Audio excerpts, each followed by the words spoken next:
जाता था। पहले शॉपिंग यानी खरीदारी साल में 2 बार होती थी। ईद और बकरा ईद के मौके पर अब्बा हमें बाजार ले जाते और बटुआ खाली कराते। इस तरह साल में 2 बार होता था।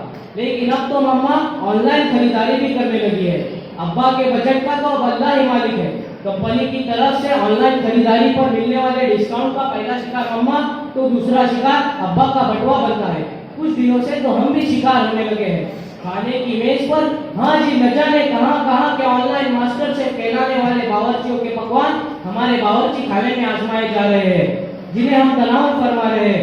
आज तो गजब हो गया, मैंने खाने में नुक्स क्या निकाला, आग बबूला हो गई। कहने लगी फेसबुक पर पोस्ट की हूँ, 50 लाइक मिल चुके हैं और तुम्हें पसंद नहीं आया।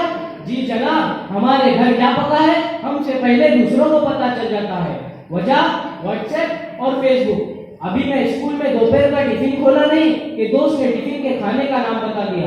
पहले तो मैं उसके नाम की दाद देता था, लेकिन बाद में पता चला कि वो भी मम्मी के फेसबुक फ्रेंड ग्रुप में शामिल है। अब तो मम्मा को कोई भी मसला हो ऑनलाइन हम तलाश कर देती है। गूगल कभी मास्टर बन जाता है तो कभी मौलवी। हर मर्ज की दवा बन गया है गूगल बाबा। मैं हैरान और परेशान हुई इस ऑनलाइन माँ से। तभी मेरी आँख खुल गई। मैं खिले चेहरे वाली माँ को देखा जो मुझे फजर की नमाज के लिए जगा रही थी। जैसे ही मुझे आँख खोलते देखा, दुआ पढ़ने का कहकर अच्छी तरबियत की शुरुआत की। इस ऑफलाइन माँ को देखकर मेरा रोआ रोआ अल्लाह का शुक्र अदा कर रहा था, जो रोज की तरह स्कूल की तैयारी में मेरा हाथ बटाती है, गर्मा गर्म नाश्ता देकर दुआओं के साथ रुखसत करती है, मेरे स्कूल से वापस आने तक घर के कामों से फारिग हो जाती है। फिर मैं, मेरी माँ और हमारी नाखुश होने वाली बातें दिन भर की हमारी थकन को खत्म कर देती है। वो मुझसे मेरी पढ़ाई, दोस्तों और हर सरगर्मियों पर बात करती है।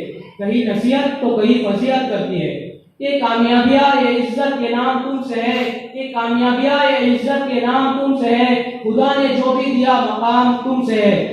मुझे हमारी ख्वाहिशात को जानने वाली, अब्बा के बटुए का ध्यान रखने वाली ढेर सारी बातें, नसीहतें, हिदायतें, शरारतें और मोहब्बतें करने वाली ये ऑफलाइन माँ बहुत पसंद है। वाखिरु दावाना अल्हम्दुलिल्लाह रब्बिल आलमीन।